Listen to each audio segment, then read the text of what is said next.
El Clásico is this weekend, Real Madrid against Barcelona. And there's an argument to be made here, Fabrizio, that finally, since the exit of Ronaldo and Messi here, we're getting a good Clásico because Real Madrid is playing well, leading well. Obviously, that great victory against PSG. Barcelona is still in Europa League, of course. We'll have to wait and see how it ends up with Galatasaray. But, both teams are doing well, of course. So let's talk about it from a game perspective, by the way. How excited are you this Clásico as we look ahead to the weekend? Fantastic Clásico, but in particular, I want to mention the two managers. I think they're doing something special because if you mentioned, and this is absolutely right, that finally we have a very beautiful and exciting Clásico ahead now, is thanks to the managers, I think. Carlo Ancelotti did a masterpiece, in my opinion, with Paris Saint-Germain. They were terrible for 150 minutes in the two games with Paris Saint-Germain. And then in 10 minutes, he was able to change the atmosphere around the team, to change some players with Camavinga, bringing something fresh at the right moment, to change the atmosphere of the Bernabeu and to win that game. And now for Real Madrid, seems completely different season. So Carlo Ancelotti impact on that team is something that only top manager that in that moment with Paris Saint-Germain was a really difficult game. And they were really struggling in the first half. So I think Ancelotti made the difference in the Champions League. And Xavi, what Xavi is doing with Barcelona is impressive, is incredible. But really, I always think that top manager, to check top manager is important to hear from the players. And the answers I'm receiving from some players in Barcelona, and even for players that didn't join Barcelona but were tempted in January by joining Barcelona, is Xavi is incredible. The impact he's having, the way he's talking with the players, the work he's doing on the pitch, on the training sessions. So I think Xavi is the man who is rebuilding Barcelona, and this is why I'm really excited to see their reaction in a fantastic game like El Clásico, and at the same point Real Madrid with their stars and never-ending players like Luka Modric and Benzema. I have no words for them, really. Yeah, unbelievable. So with that being said, from a Barcelona perspective, we've talked about Christensen. Apparently the deal's been agreed, and our friend as well that we both follow, Gerard Romero, reporting the Frank Kessie deal is agreed, Azpilicueta too. I mean, there's a lot going on here, and Laporta is interested in Erling Haaland. They also like Rafinha. What's going on here? Surely, financial fair play is going to catch up with Barcelona, but how can they do this? How can they do this? I can't answer, to be honest. I don't know. It's the same. It's always the same answer and the same question. It's and Xavi the same again, answer. Fabrizio. It's Xavi again. Yes. Maybe he's the new owner. We don't know. But at the same point, no. We have to say that the reality is that they're signing players because this is the reality. This is what they did with Ferran Torres in December, and this is what they're doing even now with the free agents because Christensen is almost done, just a contract to be signed, but verbally is done.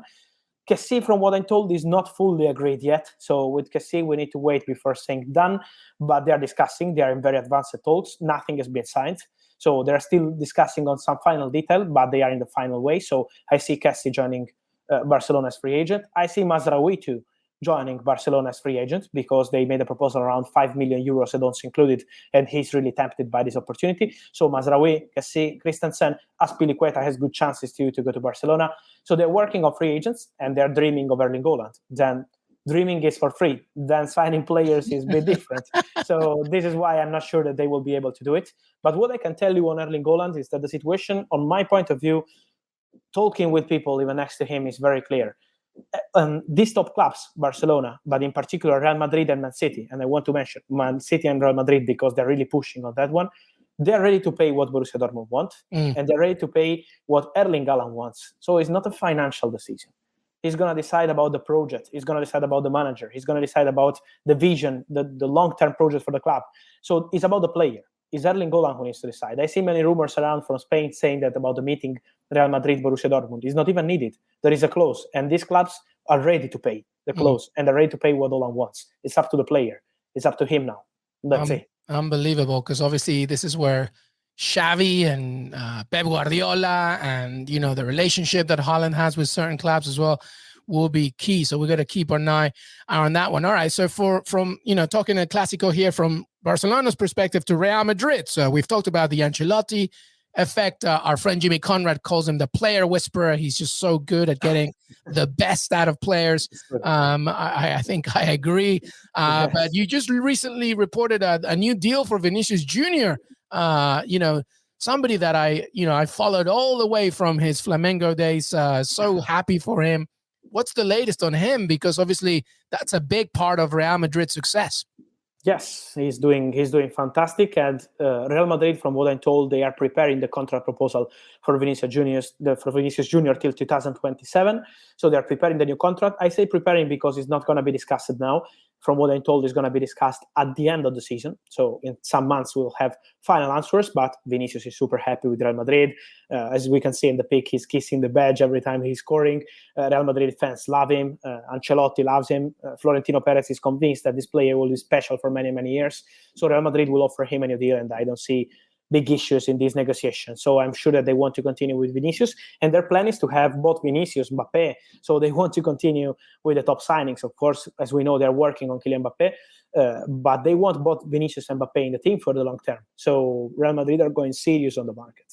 I mean, what a great player to continue his trajectory with the club, of course. And by the way, we've talked about Erling Haaland, and I take it he's still part of Florentino Perez's radar, but Kylian Mbappe as well, I guess, obviously, regarding of what happened recently. And, I'm reading a lot. Obviously, we're reading so much about, like, it's done, it's agreed. What's the latest there? I will say that it's done once it will be signed, because for top names and top clubs, I'm used to do like that. And the answer I'm receiving is that the contract is ready, but it's ready since long time, but it's not signed yet. And till it will be signed, we have to wait, even because Paris Saint-Germain are trying and trying, as Leonardo said. Leonardo said in public many times that they're trying and trying to change the situation, but I still see Real Madrid as front runners, and Real Madrid prepared to have Kylian Mbappe in their team for next season. So they consider Mbappe just a matter of time. So it's up to the player now to sign and to complete this saga. After 12 months we're waiting, is 1 year or more than this. Yeah, absolutely. And sticking with this same narrative, PSG perspective, obviously a lot of trouble going on. We've discussed with Jonathan Johnson the latest there. Of course, the ultras, some of them didn't show up to the game against Bordeaux. They were booing Neymar and Messi. And Messi, what would you see a situation here where, he looks somewhere else, an exit strategy? The same, I guess, about Neymar. I mean, it's an absolute mess at Paris Saint-Germain. The situation is complicated, and JJ is the best person in the world to discuss about it, of course. So I can only say that what is sharing about Paris Saint-Germain is the reality. The situation is complicated. So we know how difficult it is, in particular for Neymar, how difficult it is for Leo Messi, but getting booed by Paris Saint-Germain fans is something that is absolutely shocking for Messi and for football fans in general, I think. But at the same point, I was asking about these rumors about Messi coming back. But from what I know at the moment, this is absolutely not the case. So he's still focused on PSG. He knows that he's committed to PSG, and it's important for him to make another season there. Then after what happened last summer, is never say never in football. But as of today, there is nothing going on. So it's better to wait and see what happens. But as of now, there is nothing between Barca and Leo Messi. And I still think that MLS will be the next step for him after Paris Saint-Germain.